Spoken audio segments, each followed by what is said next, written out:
কারণে তারা দলে দলে ইসলামে প্রবেশ করেছে, নাকি ইসলামের যে মহান আদর্শ, এই আদর্শকে অনুপ্রেরণা হিসেবে এবং এমন একটা সাম্য মৈত্রীর একটা সমাজ গড়ার এই স্পিরিট তাদের মধ্যে কাজ করেছে? এই প্রসঙ্গে যদি একটু বলতেন।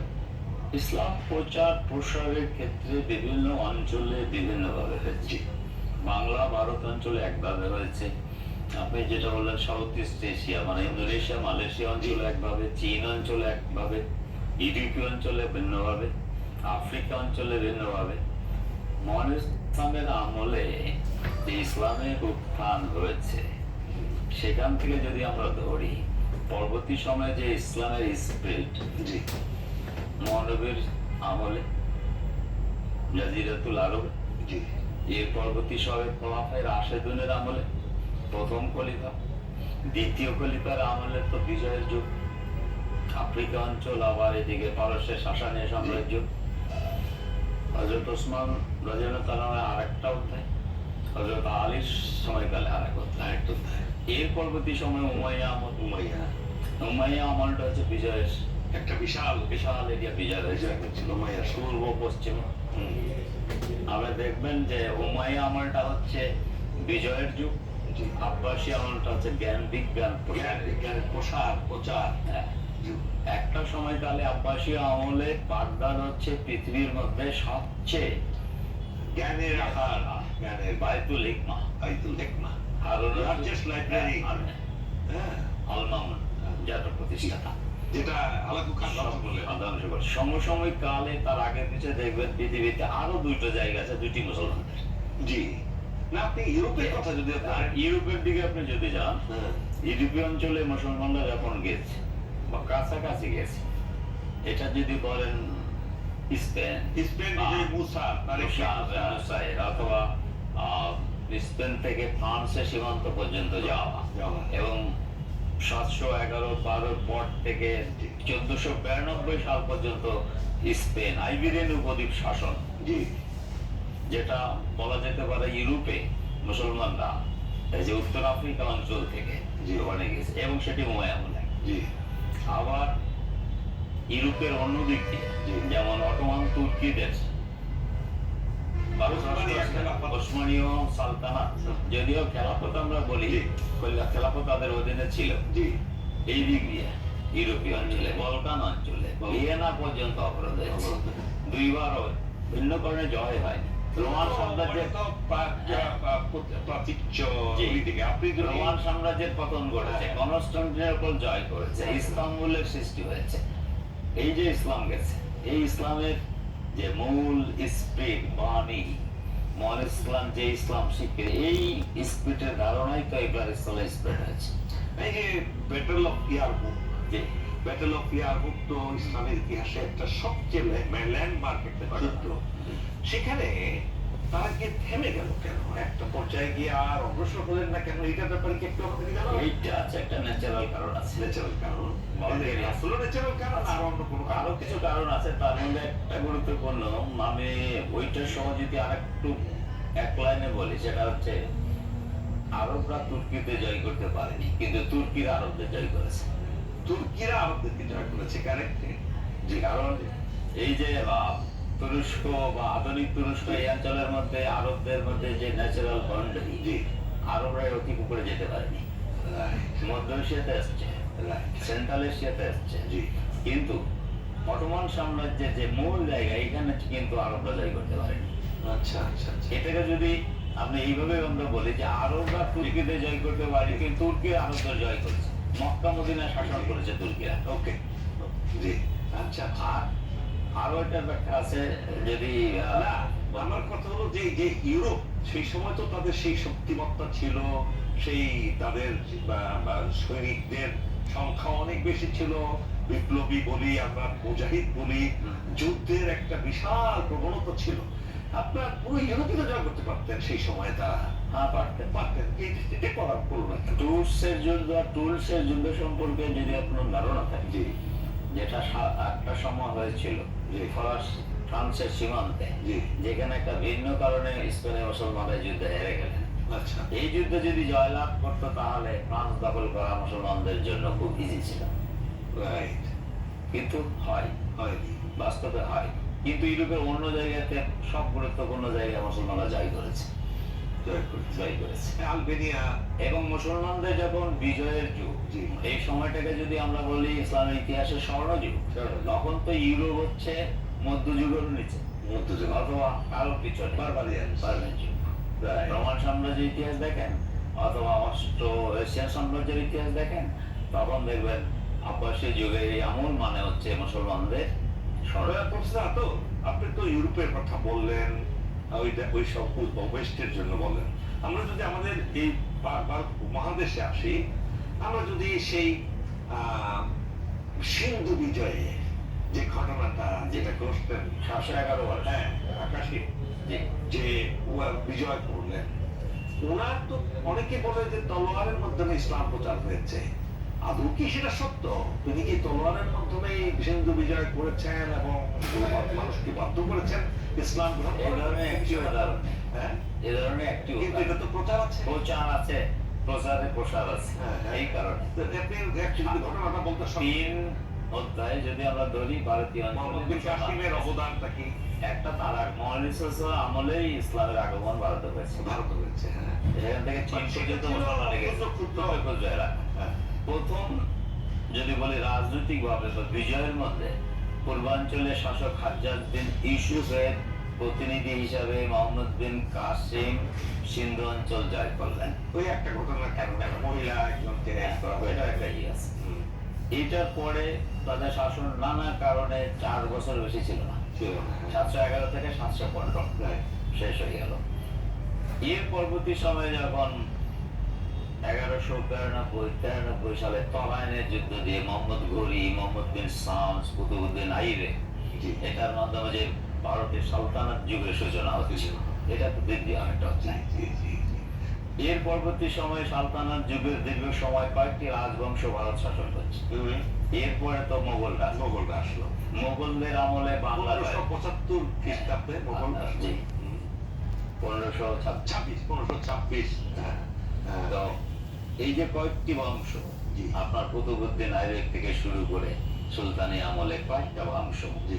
অত্যন্ত বলা যায় যে এই শাসনকাল ছিল ভারতীয় ইতিহাসে একটা ভালো অধ্যায়। তারপরে আপনি বলতে চাচ্ছেন যে এখানে এই ভারত উপমহাদেশে মুসলমানদের যে রাজত্ব শাসনকাল, যে কিংবা মুসলমান হিসেবে নিজেদেরকে ধর্ম গ্রহণ করে, ইসলাম ধর্ম গ্রহণ করা, এটা কোনো শক্তির জোরে হয়নি, বরং একটি উদাহরণ দেখানো যাবে না যেখানে শক্তি প্রয়োগ করে ইসলাম প্রচার করা হয়েছে।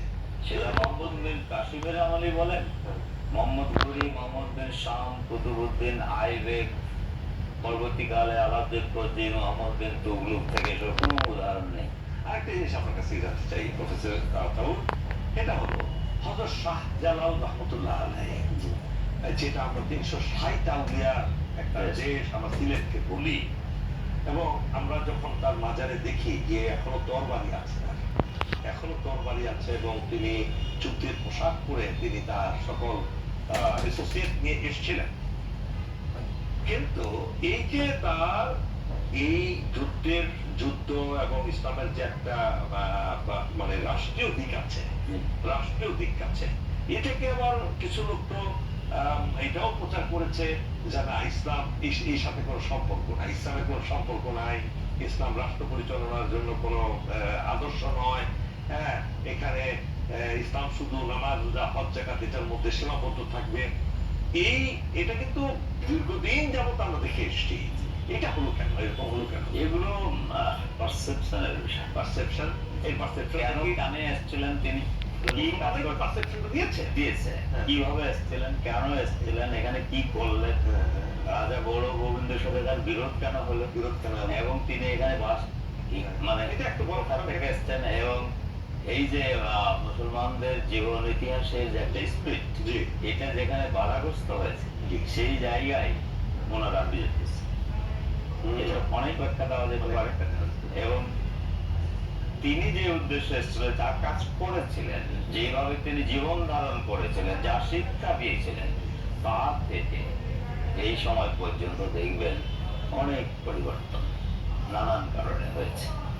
এই জন্য ভারতীয় অঞ্চলে সাউথ এশিয়াতে ইসলামকে আমরা যেভাবে পেয়েছি, যেভাবে গ্রহণ করেছি, পরিবর্তিত হতে হতে মূল জায়গা থেকে অন্য জায়গার দিকে ইসলামের প্রাসঙ্গিক বিষয়গুলোর দিকে মানুষ বেশি আগ্রহ দেখিয়েছে। ইসলামের 5টা মূল স্তম্ভ, এটার বিষয়ে কারো দ্বিমত নেই।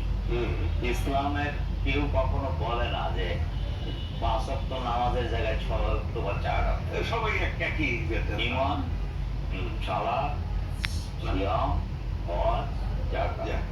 কিন্তু পার্থক্য দেখবেন ভিন্ন জায়গায়। এই জন্য দেখবেন বাংলাদেশ অঞ্চলে এই মূল বাংলাতে ইসলাম পাওয়া যাবে হয়তো 70-75। উত্তরাঞ্চলে ইসলাম এক ধরনের, দক্ষিণাঞ্চলে ইসলামের এক ধরনের, চট্টগ্রাম এক ধরনের, সিলেট এক ধরনের, এবং সমগ্র সাউথ এশিয়াতে দেখবেন উত্তরে দক্ষিণ এই অঞ্চলে ইসলাম ভিন্ন ভিন্ন পায়বিক দিকে ছোটখাটো বিষয়ে, কোথাও পোশাক, কোথাও খাদ্যাভ্যাস, কোথাও কি বলে আরো ছোট কোনো বিষয়, এগুলোর মধ্যে মত পার্থক্য। মৌলিক বিষয়তে কোনো মত পার্থক্য নেই। কিন্তু এই মৌলিক বিষয়ে মত পার্থক্য না থাকলে আমি মনে করি মৌলিক এবং সবচেয়ে গুরুত্বপূর্ণ বিষয়গুলোই মত পার্থক্য আছে। সেটা কেমন? আমি যদি বলি আপনাকে যে এই যে 193 বছর যেটা ব্রিটিশ শাসন, আমি আবার এটাকে অন্যভাবে বলি, এটা আসলে ব্রিটিশ শাসন ছিল না, এটা ছিল হিন্দুত্ববাদের শাসন। কেন ব্রিটিশরা কয়জনই বা এই দেশে শাসন করতে এসছে, পুরো প্রশাসন তো চালাতো হিন্দুত্ববাদী ব্রাহ্মণরা। তো সেই ক্ষেত্রে এই ইসলামকে কারিবালিক্ত করার জন্য কিংবা ভ্রান্ত করার জন্য তারা বিভিন্ন শক্তি প্রয়োগ করে মুসলমানরা কোন রকমে টিকে ছিল।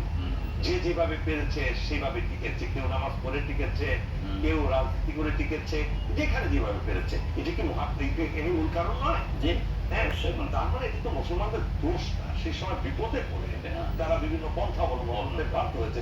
যেমন হয়েছে বিগত 16 বছরে আপনি নানা বলে আপনি ঢাকা ইউনিভার্সিটির ইসলামের ইতিহাস এবং সংস্কৃতি বিভাগের আপনি বলুন তো আপনার ডিপার্টমেন্ট কতটুকু প্রভাব রাখতে পেরেছে ইসলামের উপরে ঢাকা বিশ্ববিদ্যালয়ে? সেখানে ইসলামের নামই নেওয়া, নামাজই পড়া যেত না। তাহলে আপনি কি বলতে চান? তাহলে ইফতারি করা যেত না নিজের দেশে। এবং বহু উদাহরণ আছে যে নামাজ ফজরের নামাজে যায়, কেন যাই ছেলে একটু তকবির করে না বা অন্য কিছু করে না, নিশ্চয়ই অন্য কোনো মতাদর্শের অনুসারী, এভাবে তাকে চিহ্নিত করা হয়। এমন উদাহরণ আছে সে নামাজ পড়ার জন্য বাথরুমে নামাজ পড়েছে। এইটা এই ধরনের যে অবস্থা, এগুলোর এটাকে থেকে বাঁচার জন্য নিজের ঈমান আকীদা রক্ষা করার জন্য যদি কেউ একটা পন্থা অবলম্বন করে, সেটাকে আপনি ভিন্ন নামে কেন বলবেন? কেন বলবেন?